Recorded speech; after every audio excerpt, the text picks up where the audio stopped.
In this video, I'm going to show you how to turn this simple line drawing into a fully shaded 3/4 view portrait. Hey guys, welcome to Sketch and Brew. I'm Tom and this is part 2 of my 3/4 view portrait series. In the previous video, we just went over how to do line art using the Loomis method. In this video, we're going to take that same line art and do a fully shaded portrait. Let's start by taking a look at this instructional diagram. At the top is the Munsell value scale, a system artists use to organize tones from pure white at 10 to pure black at 1. Throughout this drawing, I'll be thinking in terms of these value groups: highlights, lights, midtones, shadows, and black. Below, let's break down this portrait line art from the previous video into basic planes to get a better understanding of how light will fall upon them. For this drawing, the light will be positioned directly in front of the subject and slightly above. Because of that, the top planes will receive the most light and contain the brightest highlights. The front-facing planes will fall mostly within the light range, while the side planes are going to transition into midtones and shadows as they turn away from the light. The deepest shadows will occur on the bottom-facing planes and within cast shadows. Try to think of the face as a collection of these simple planes, rather than individual features. Since I'm right-handed, I start shading on the left to avoid smudging later. With a 2B pencil, I add a shadow where the hair parts to create the sense that it's lifting from the scalp. I'm using medium pressure, building the value with short vertical strokes and a few horizontal ones. As it darkens, I begin reinforcing some of the individual hair strands. As I add a shadow along the inner contour, I place a sheet of paper under my hand to protect the drawing from skin oils. Some of the line art may smudge slightly, but that's okay since everything will be shaded. I lay in a dark cast shadow along the hairline and deepen the middle part, leaving the highlight beside it mostly white. I develop the wave pattern by darkening the dips and keeping the rises lighter. Now I add a shadow along the outer contour as the hair tucks behind the head. I switch to a mechanical pencil with 4B lead, giving me more precision when shading and strengthening individual hair strands. This section falls behind the surrounding locks, so I darken it to push it further back in space. Hair can feel overwhelming if you think of it as thousands of individual strands. It's much simpler to organize it into larger shapes, some coming forward, others falling back, then layer individual strands on top. The hairline has a lock folding over it, so I introduce a cast shadow while also clarifying individual strands emerging from the scalp. I turn the paper horizontally, so my pencil strokes flow more naturally with my wrist as I block in the shadows. I strengthen a few strands and darken the temple to show it tucking behind the ear. A lighter top plane and darker side plane start to define the form. I begin shading beneath the brow as this plane turns away from the light, then darken the eyelid crease where the form folds inward. Before moving on, note that this lower plane isn't flat. The center catches more light while the corners turn away, becoming darker. I add a soft cast shadow where the hair falls across the forehead. Then lay in a light tone on the left side.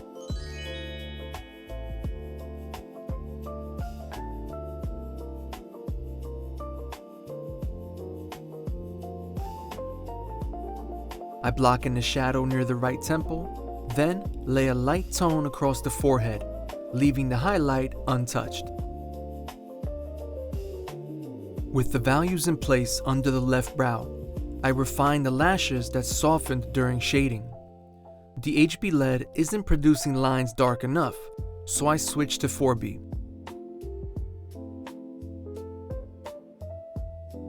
Following the left pattern, I deepen the shadows under the right brow, leaving the center lighter, then add a cast shadow where the hair falls across the forehead and refine the lashes.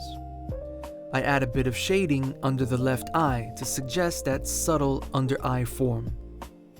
I sculpt the nose, by deepening the contour with a soft feathered line, darkening the nostrils, adding a cast shadow below, and subtly separating the tip from the wings. I define the side of the nose bridge and glabella with short vertical strokes, building a soft tone that feathers into the surrounding skin. Then I use my mechanical pencils, HB for subtle midtones radiating from the shadows, and 4B to deepen and lock in the values. Throughout, I leave the highlights, the thin strip along the bridge, and the small one on the tip untouched.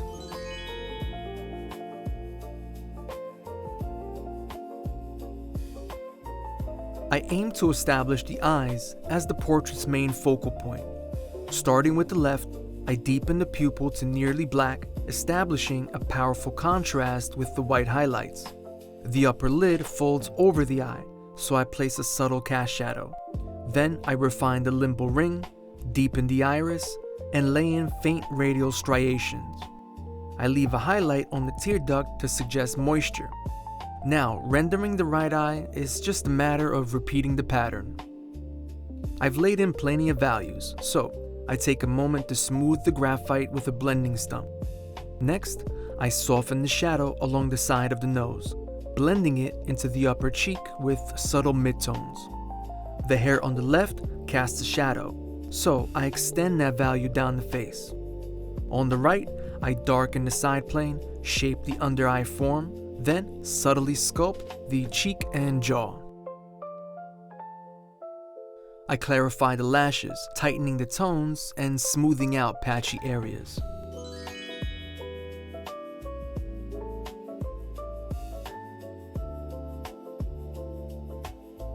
Next, I focus on the cast shadow under the jaw, which helps ground the head. It's darkest directly beneath the chin.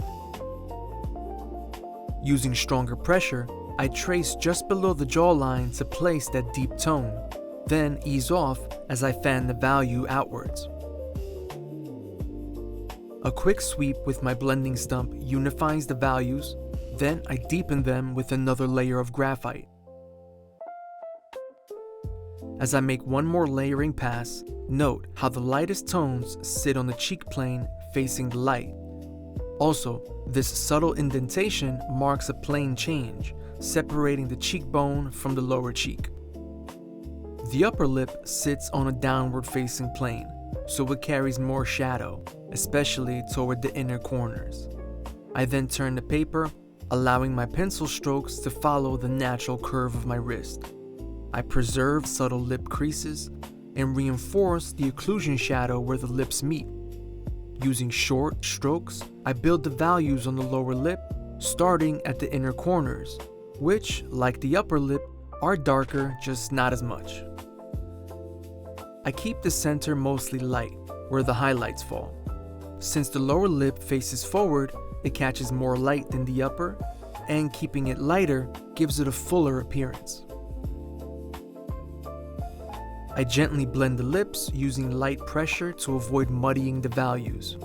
Lastly, I strengthen the cast shadow beneath the lower lip to better ground it. From here, I move on to shading the ear. I lay in shadows along the inner folds and subtly darken the spaces between them. The goal is to create depth. Keeping the folds lighter brings them forward, while darkening the inner pockets pushes them back. A subtle strip of light along this central fold gives it form, suggesting a curved organic surface rather than a flat one. I apply more pressure near the upper fold, which casts the strongest shadow and should read as the darkest.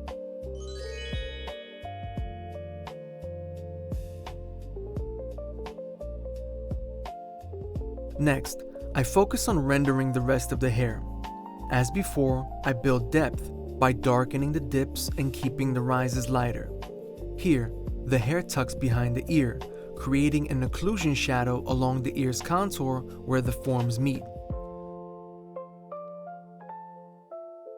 The right side also sits mostly on a side plane, so I keep it darker and less contrasty than the left. There's also a soft contour shadow along this edge as the hair turns away from the light, causing the values to gently fall off.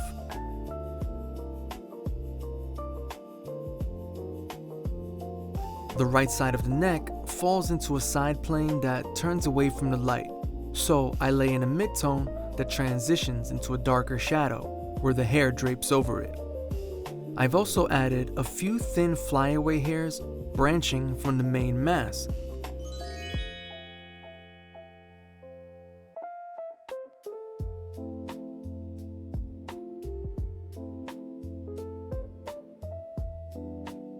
Next, I sketched the vertical ribbing on the turtleneck. To emphasize the form, I treat the lines like a 3D mesh, curving more at the top and straightening as they flow downward. If you want to practice this, try drawing 3D mesh lines over photos or figure drawings. It's a great way to understand how forms wrap. Originally, I planned to keep the turtleneck simple, but around this point, I decided to give it a more sci-fi look, something I could reuse in a future project. So I lay in some stylized seam lines across the chest and shoulders and repeat the ribbing pattern for visual continuity. Now, with the line work laid out, I go ahead and darken it with my 4B mechanical pencil, slightly prematurely. I then notice the lower contour doesn't quite match the curve above, so I erase and redraw it. It's a good reminder to make sure your line work is solid before committing to darker lines. I want the clothing to be visually interesting without competing with the face and hair. My solution is to push the turtleneck darker than the portrait while keeping the internal design readable. So I go ahead and begin filling in the values, layering graphite and reinforcing the vertical ribbing. Notice I leave a lighter band along the top plane where the form flattens near the neck. This helps give the turtleneck form. I decide to introduce subtle contrast within the clothing by keeping the ribbing on the shoulders and the stylized seam lines on her chest a touch lighter. At the same time, I keep the turtleneck darker overall to help separate it cleanly, not only from her face, but also from the hair draping over her shoulders.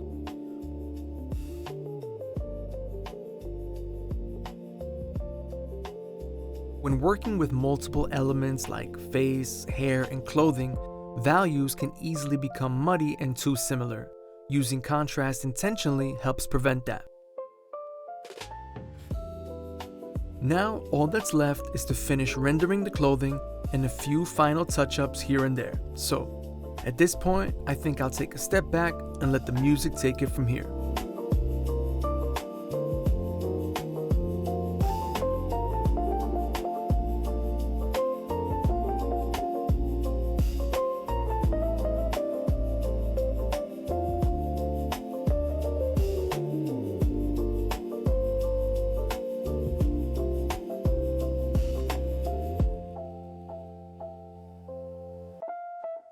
And that's a wrap for this piece. Thank you so much for watching. If you found value in this video, make sure to hit that like button and consider subscribing. It really helps me out. Thank you, and I'll see you guys in the next one.